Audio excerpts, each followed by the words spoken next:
Halo Jabra Tim. Ada sesuatu yang lagi rame nih. Iya, apalagi lawannya physical appearance-nya besar-besar. Punya working relationship yang bagus. Lu harus kasih dia kesempatan lagi. Di atas kertas lo semuanya harusnya menang. Ada bahasan yang paling ditunggu-tunggu.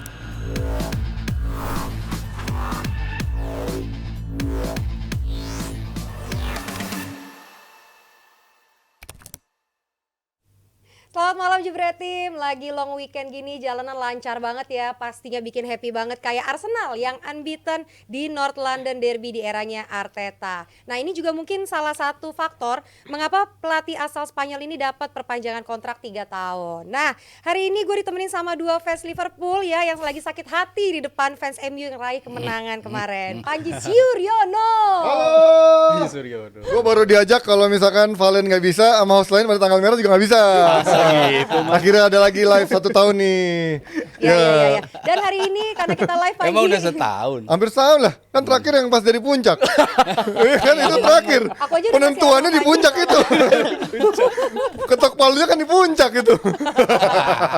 Lanjut. Dan Jebret Tim, Nesa tuh nggak punya jawaban dari semua pertanyaan kamu. Tapi kalau kamu nyawer, nah bisa aja nanti pertanyaan kamu Nesa tanyain nih ke pandit-pandit kita hari ini. Gitu Ji. Let's go. Dan kemarin ada North London Derby di mana tidak ada berapa pemain. Odegaard, Declan Rice, ya Calafiori mungkin masih cadangan lah ya. Tapi memang tidak Calafiori dan Mikel Merino juga baru dibeli musim ini. Artinya ada 2 pemain penting tidak ada, tambah 2 pemain baru yang mungkin bisa dicoba di saat babak kedua, tapi tidak ada. Tanpa 4 pemain, tapi Arteta bisa membuktikan menang di North London Derby. Apakah ini menjadi sebuah pembuktian bahwa Arteta baik-baik saja tanpa... Orang kan mungkin kalau ada yang bilang nggak ada Odegaard bakal berantakan nih, nggak ada Declan Rice bakal goyang. Nyata fine-fine aja kan lawan kemarin Spurs. Fine aja, tapi ya jelas banget ada kehilangan sih ya. Kehilangan Odegaard banget yang mana dia penyambung antara lini belakang dan lini Pasti. depan. Itu berasa banget sisi kreativitasnya menurun nggak ada Odegaard. Gue juga tadinya asumsi kayaknya kalau nggak ada Odegaard dampaknya bakal kayak pas nggak ada Saliba tuh. Ya, drop langsung hancur banget. levelnya. Tapi ternyata kemarin Arteta datang ke pertandingan tersebut kayaknya emang udah punya plan defense serapih mungkin, Betul. defense sedalam mungkin, dan mereka emang punya kualitas dari segi set piece yang gue bilang bisa menghukum siapapun lawannya ya. Total dia udah dalam 2 tahun terakhir nyetak 23 gol dari corner. Itu menurut gue sebuah pencapaian banget dari tim set piece mereka, dan menurut gue itu yang nganterin mereka bisa menang di North London Derby ketiga kalinya secara beruntun di kandangnya Spurs. Berarti bertahan kemarin jadi apa, jalur yang dipilih Arteta, tapi kan selain bertahan mereka juga bisa mencetak gol, Mas. Iya. Kalau dia cuma bertahan tapi nggak punya mencetak Plan. gol nggak bisa juga kan? Iya, ini yang selalu gua puji soal Arteta, terutama dari musim kemarin. Musim kemarin ketika dia hanya bermain imbang lawan City, kan banyak yang kritik juga. Ya. Maksudnya lo mumpung City lagi kayak gitu, lo coba kenapa nggak ngegas gitu untuk bisa mendapatkan 3 poin. Dan akhirnya banyak yang menganggap kehilangan poin di situ, 1 poin doang itu akhirnya berakibat pada hilangnya juga gelar buat Arsenal. Cuman kan gue selalu melihat Arteta ini kan dia pasti pertimbangannya sangat matang ya. Dia punya pertimbangan daripada gue main normal tapi gue kehilangan poin, which seringkali itu terjadi ketika dia melawan Manchester City. Tapi kan akhirnya dia bisa membawa pulang poin waktu itu. Nah kemarin juga seperti itu. Dalam 2 kunjungan terakhir dia punya possession nih. Kalau kita lihat possessionnya mereka kalah possession sampai 36%, lawan 64. Di pertandingan tahun lalu persis mereka juga di sekitar 37,3% kalau nggak salah. Itu juga kalah possession tapi bisa menang dengan skor 3-2 pada waktu itu. 3-0 akhirnya hampir disalip ya. Di Spurs Jadi, ya. Error di Spurs jadi 3-2. Nah di sini pun dia datang apalagi dengan kehilangan pemain-pemain yang tadi disebutin sama Panji. Itu kan yang kita pikirkan bakal ada kesulitan. Dan betul kesulitan juga karena kan Spurs cukup rapi ya mainnya, terutama dia memanfaatin tengahnya Arsenal di mana mereka bolongnya kan di situ. Mereka berapa kali mendapatkan kesempatan-kesempatan dari itu, tapi ya Arsenal datang dengan mindset defense kita rapiin, kita coba golin lewat entah itu counter, entah itu lewat sepak pojok. Tadi Rizal bilang 23 gol. Dari awal musim kemarin mereka sudah mencetak 23 gol dari set piece, terutama dari corner. Itu yang terbanyak, tidak ada yang pernah mendapatkan corner sebanyak itu. Gabriel juga mendapatkan gol sundulan, dia 15 kalau nggak salah dia mencetak gol. Banyak tahun lalu juga. Dan kan? salah satu defender dengan gol terbanyak. Itu suatu bukti lagi bahwa lu nggak melulu harus bersandar pada lini depan doang untuk bisa mencetak gol, tapi by the time datang sebuah upaya set piece, ternyata lo bisa manfaatin itu, dan Gabriel adalah sosok yang tepat untuk bisa mendapatkan itu, dan mereka bisa mempertanggungjawabkan gaya semi defensif mereka untuk bisa mendapatkan poin. Karena gue bilang ini kan menjadi perjudian dan juga ujian terberat dari Arteta ketika North London Derby, lalu City. berkunjung ke Atlanta, lalu City. Ya. Pokoknya di 3 pertandingan ini, di mana mereka nggak ada Odegaard, walaupun abis ini si Rice sudah balik, Ya. tapi paling nggak kan yang orang yang Kreativitasnya, paling iya. kreatifnya tuh nggak ada, tapi ternyata mereka bisa pulang membawa 3 poin. Jadi ya salut gue sama Arteta dengan strategi yang dia jalanin, walaupun nggak enak untuk ditonton mungkin, tapi berbuah 3 poin. Ya kadang-kadang kan wajar di saat memang lagi pincang mereka tapi tetap bisa came up dengan hasil yang positif kan, itu sesuatu yang penting dalam long run atau maraton perebutan gelar juara IPL ini kan. Tapi kalau ngomongin soal tadi bertahan, ini kan dari musim lalu sudah digaungkan Saliba dan Gabriel menjadi satu, mungkin bisa bilang duet terbaik gitu. Kalian bisa kasih contoh nggak? Ada nggak duet lain yang lebih bagus daripada mereka? Atau memang mereka sekarang menjadi duet terbaik di IPL? Untuk sekarang gue bilang duet Saliba dan Gabriel terbaik. Bukan hanya di IPL tapi top 5 di Europe bahkan kalau gue bilang. Top 5 liga di Eropa ya. Karena ngeliat performa mereka, Gabriel di 2 musim 3 musim lalu masih banyak error. Tapi dalam semusim terakhir gue ngeliat dia bener-bener kualitasnya terjaga banget. Dan juga kalau Saliba udah gak perlu diragukan lagi lah. Hampir jarang error, permainan tenang banget. Tadi malam dicoba beberapa kali, Son gak lewat-lewat sama Kecuali Saliba. di timnas Prancis ya dia kelihatan agak bego kemarin. Iya, di Piala Sampai Eropa. jatuh-jatuh gitu di timnas Prancis. Overall dia emang komplit banget sih, terlebih partnership ini. Musim lalu pun juga Golden Glove ya, Raya 20 clean sheet, ya itu nggak terlepas dari performa 2 pemain di depannya itu kalau gue bilang. Mau siapapun fullbacknya, tapi 2 pemain di tengah ini benar-benar solid banget. Dan terlebih terlindungi sama Rice. Pertandingan semalam nggak ada Rice, tengah agak bolong, tapi mereka berdua reading the game-nya luar biasa. Dan itu menurut gue yang nganterin mereka dapetin 3 poin penting sih tadi malam itu. Artinya orang yang mungkin memprediksi tadinya Gabriel yang 3 musim lalu atau 2 musim lalu masih rentan untuk melakukan blunder dan juga ditembus.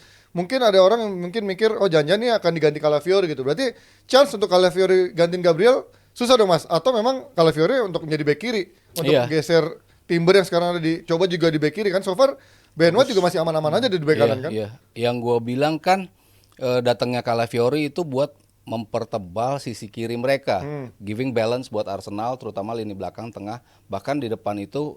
Ketika Martinelli banyak melakukan serangan-serangan ke depan, Zinchenko kadang-kadang sulit untuk bisa ngasih keseimbangan, lalu Kiwior bagusnya mungkin dalam 10 pertandingan cuma 2 kali main bagus, nggak bisa konsisten. Akhirnya mereka bisa mendapatkan ya sosok Calafiori. Menurut gua dia bisa tampil di bek kiri tapi ujung-ujungnya pasti akan bantu ke tengah untuk jadi inverted wingback gitu. Jadi ya kalau di komposisi ini ya kalau misalnya menyingkirkan ya nggak mungkin. Gabriel sama Saliba udah tadi lo bilang one of the best pairing yang ada di Eropa sekarang, bukan hanya di Premier League ya, karena kestabilan mereka ya cukup sulit untuk ditembus. Kan kita selalu bilang Arsenal tuh nggak punya daya gedor, Arsenal tuh sulit untuk mencetak gol, tapi nggak pernah memperhatikan sisi defense mereka yang ternyata itulah yang membuat mereka kenapa jadi salah satu contender melawan City ya, karena mereka punya defense yang cukup bagus. Dan gue rasa 2 orang ini ya pasti nggak akan diganggu. Bahkan mungkin kirinya entah itu nanti Ben White digantiin sama si Timber ataupun si Timber yang digantiin oleh si Calafiori di sisi kiri. Ya atau mungkin Calafiori butuh waktu lagi untuk dicoba adaptasi, bisa geser siapa nih, atau memang ya untuk mempertebal tadi yang kata Mas Aryo, ini akan mempertebal rotasi mereka di saat mungkin bermain di Liga Champions maupun juga di trofi-trofi domestik, sambil dilihat nanti kemungkinannya siapa yang ada yang cedera, siapa yang nggak fit, dan mungkin ada kombinasi-kombinasi lainnya ya. Dan kalau ngomongin juga tadi Arteta ada satu pemain yang juga kemarin debut ya di menit 80, tapi kenapa baru menit 80 di saat Martinelli, Trossard juga nggak begitu banyak bisa buat peluang-peluang bersih lah di sana. Gue rasa menit 80 ya pilihan yang realistis sih bagi Arteta, karena dari line up kemarin substitusinya benar-benar nggak layak banget buat tim yang bersaing untuk jadi title ya sebenarnya kalau lihat dari line up cadangannya. Tapi pemilihan menit 80 ya praktis karena Martinelli emang tumpul pertandingan kemarin, ada peluang yang harus jadi nyetak gol, tapi dari segi defense-nya gue lihat Martinelli cukup rajin untuk membantu bertahan. Dia nge-track terus si Pedro Porro, bikin Pedro Porro nggak nyaman megang bola, dan itu menurut gue jadi salah satu aspek kenapa Martinelli nggak diganti sampai menit segitu. Sampai akhirnya menit 80 emang butuh penyegaran, dan kita tahu gue selalu nge-rate Sterling ini salah satu pemain yang IQ-nya salah satu yang one of the best lah di Premier League menurut gue, Sterling. Dan juga kemarin ketika dia dimasukkan ya kualitasnya cukup oke, walaupun ada satu momen dia lama banget nge-keep bola ya.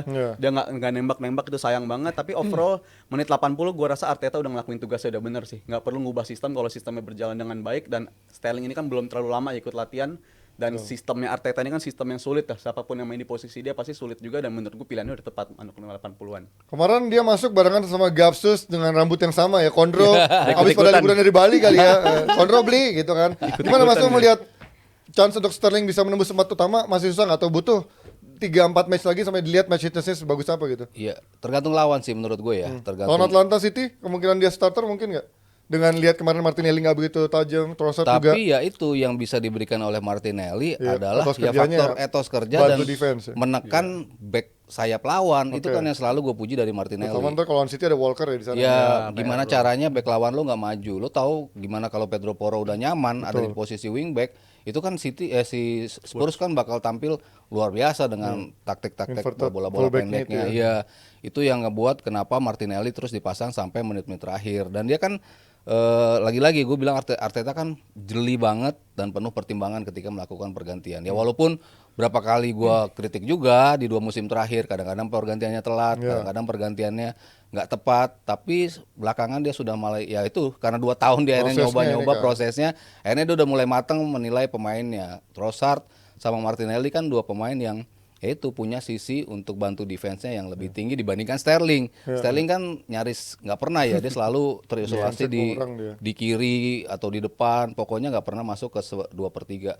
tengah dan juga 1/3 terakhir. Nah makanya kenapa belakangan dia coba untuk masukin si Sterling. Gue rasa ya momentumnya pas juga ketika Martinelli sudah mungkin nggak bisa memberikan bantuan lagi dari sisi defense, ya udah akhirnya dia ganti Sterling. Dan di tengah pekan ini akan mulai Liga Champions dan yang pertama akan lawan Atlanta tuh. Sementara Atlanta kita tahu tahun lalu membuat kejutan lawan Liverpool ya, main besar segala macam. Ngeri. Tapi tahun ini lawan Inter dibantai 4-0 gitu. Nah, maksudnya menurut kalian dengan sekarang kondisi skuadnya juga lagi tipis dengan ada main absen, menurut lu dia akan sedikit merotasi nggak Jal lawan Atlanta, atau menurut lu dia akan tetap full tim dengan seperti ini? Seharusnya sih rotasi ya, karena belajar dari musim lalu ketika Arteta juga tergabung dalam grup yang gampang waktu itu di musim lalu mereka, tapi Saka tetap dimainin waktu itu, gue ingat banget di musim lalu, dan akhirnya Saka kelihatannya overload dan akhirnya berujung dia nggak fit 100% di paruh musim pertama, dan gue rasa Arteta udah belajar dari Tapi sana. Saka berganti siapa di kanan?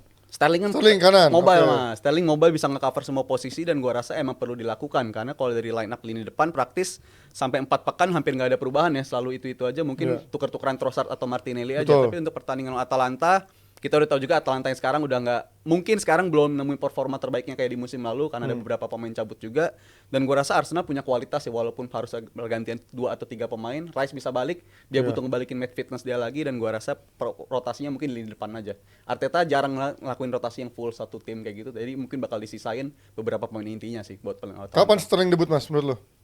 Sebagai starter ya menurut gua. Maksudnya pertanyaan gua, kapan dia debut sebagai starter? Lawan Atlanta atau lawan City? Mungkin Atlanta lebih pas dibandingkan ketika lawan City. Lawan City, Justru bukan lebih gampang lawan Atlanta, maksudnya secara pressure ya? iya lawan Atlanta mungkin. kayaknya. Oh iya, tadi salah dengar lagi gua. Maaf ya. efek Efek ini habis buru-buru habis malam mingguan ya, malam Seninan. Dibandingkan lawan City yang menuntut lu punya workload yang jauh lebih kencang dibandingkan lawan Atalanta, jadi menurut gue dia lebih cocok ketika dicoba lawan Atalanta. Dan pressure-nya lebih ringan. lebih sering Arteta itu melakukan pergantian di Europe kan berapa kali Iya, di Liga betul. Eropa dulu Tahun kan, lalu ya. walaupun Tahun lalu itu yang menjadi masalah terbesar dia juga Betul. untuk bisa ngejar ketika lo ngasih pemain cadangan, lo pasti kebobolan, Beda lo banget itu ketinggalan. kan, Iya, permainannya. lo harus ngejar. Akhirnya pemain inti lo dimainin lagi, dan itu yang bikin dia kehabisan bensin. Cuman kan sekarang materi cadangannya pun sudah bisa keep up gitu dibandingkan dulu-dulu gitu, dan pilihannya lebih mumpuni untuk bisa menjadi pengganti lah. Trossard udah bagus untuk jadi pemain pengganti, ya Havertz di posisi dia juga udah bagus di posisi itu. Jadi ya kurasa kalaupun harus ada rotasi, ya dia akan mainkan itu ketika lawan Atalanta. Dan Sterling kurasa salah satu yang cocok karena dia punya dribble yang bagus. Iya. Dia punya body balance yang bagus, dia punya insting masuk ke dalam kotak penalti yang bagus. Gue rasa itu perlu buat lawan Atalanta. Gue tadi nungguin kapan Mas, 15 menit nih udah habis waktunya. Nyata ini live 1 jam ya. Biasanya kan dipotong-potong 4 episode ya. Itu dia, tapi dia ketat dari Arsenal. Apakah lawan Atlanta dan juga City menjadi ganjelan buat Arteta dan juga Arsenal di saat mereka lagi kehilangan pemain terbaiknya seperti Odegaard terutama karena Declan Rice sudah bisa balik lawan Atlanta besok kan. Oke, ini udah banyak saweran yang masuk, Ji. Ya. Ada dari Domba Koci, Wow. 567.890 Keren. rupiah. Wah, sih. Pantesan Dari Asih, terima kasih Asih. Ada chance Kak. 567890. Kemarin Aduh. kemarin Asi panas kayaknya, ada yang lewat dari 500 kan ngasihnya kan. Wow. Akhirnya Asi benar lebih dari 500 lagi Asi. Respon ini respon. Luar biasa. Jadi Domba gini, Koci. Timber bagus mainnya, Martinelli ampun dah, tapi 3 poin itu yang terpenting. Betul Asih, mantap. Betul. What? Ada lagi? Next, Matters. dari Muhammad Calik, 79.000 rupiah, cuman emoticon ketawa. Hahaha. Udah itu doang, ada lagi? Ada lagi dong Nih. dari Little Hope 50.000 rupiah. Mas Aryo, Victor Gyökeres udah boleh kali jadi hot prospect player 5 dan player 8 gol 1 assist. 8 gol 1 assist. 5 Iya, tampil, 8 gol 1 assist. 5 Iya. kali main, 8 gol, 1 assist. Usianya baru ya 26 at his peak ya, bisa dibilang seperti itu. Layak sih mencoba untuk peruntungan baru dari Sporting. Dia mahal banget dia kan. Berapa 80 apa 70, 80 lah ya. 80. Harganya. Siapa yang mau nyari dia? Katanya Arsenal. Arsenal lagi ujung-ujung. Ya, karena emang butuh striker kan. Next dari Calik 100.000 rupiah. Malam jebret tim, mau tanya apa yang membuat performa Barca musim ini jauh lebih baik dari segi permainan dan fisik? Nanti kita bahas. Nanti Iya, sabar ya. dulu. Dan dari Wan 100.000 rupiah. Wan Abut bukan? Iwan Bukan. Setiawan. Iwan Saktiawan itu suka main direktur Specs. Oh, Mas Iwan. Aku belum itu dikasih sepatu Saktiawan, loh, ini Mas. Kastiawan. Suka main kasti dia. Gua kira Iwan beneran. Ini dari Di Taiwan Taiwan. dia. Iya, Liverpool kalah karena dikira yang dilawan Man City kali ya. Aduh, bajunya biru Bajunya muda. biru. Ada lagi? Ada lagi? Ada lagi? Udah. Nah, pasti. Halo Jebretin. Ada sesuatu yang lagi rame nih. Iya, apalagi lawannya physical appearance-nya besar-besar. Punya working relationship yang bagus sama Lu harus kasih dia kesempatan lagi. Di atas kertas lo semuanya harusnya menang. Ada bahasan yang paling ditunggu-tunggu.